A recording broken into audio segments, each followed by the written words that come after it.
एक समय की बात है, जंगल के किनारे दो राजाओं के मध्य घमासान युद्ध हुआ।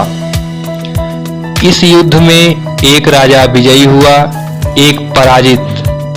विजयी राजा के सिपाही और साथ गए भांड व चारण रात भर ढोल पीटकर उत्सव मनाते रहे और वीर गीत गाते रहे।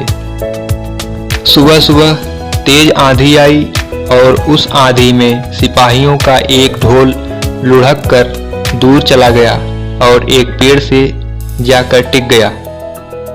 आंधी थमने के उपरांत राजा और उसके सिपाही अपने राज्य की ओर प्रस्थान कर गए। ढोल वहीं जंगल में पड़ा रह गया। ढोल जिस पेड़ से टिका पड़ा हुआ था, उसकी सूखी टहनियां तेज हवा चलने पर ढोल से टकराती और ढोल बज उठता। उसकी ढमाढम की आवाज पूरे जंगल में गूंज उठती। एक भूखा सियार शिकार की तलाश में उस स्थान से गुजरा जहां ढोल पड़ा हुआ था। ठीक उसी समय तेज हवा चली और पेड़ की सूखी टहनियां हिलते हुए ढोल से टकराईं। ढोल ढमाढम करता बज उठा। ढोल की आवाज सुनकर सियार डर गया।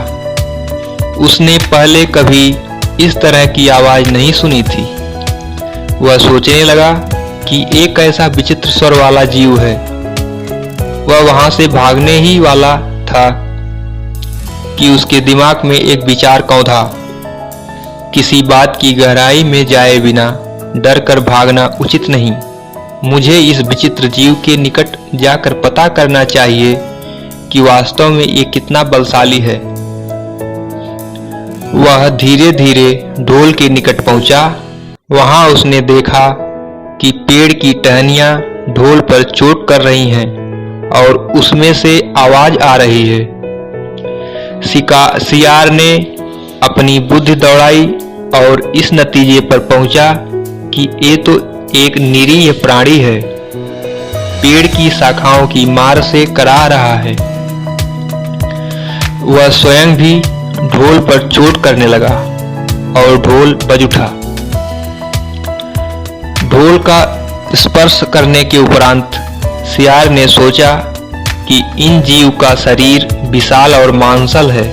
अवश्य इसमें खूब चर्बी, मांस और रक्त होगा। इसे खाकर तो मैं कई दिनों तक अपनी भूख मिटा सकता हूं।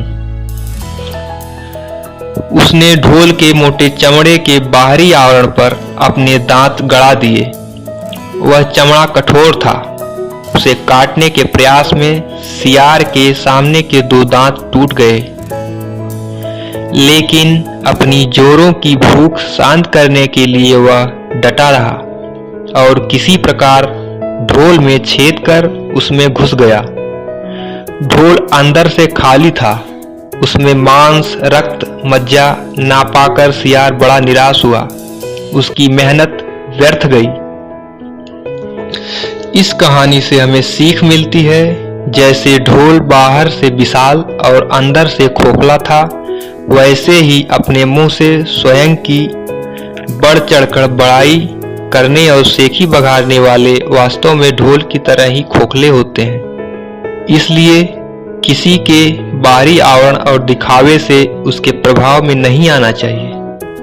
वास्तविकता का ज्ञान किसी चीज को भली भांति जानने के बाद ही होता है। धन्यवाद। यह कहानी अगर आपको अच्छी लगी हो तो आप लाइक, सब्सक्राइब कीजिए।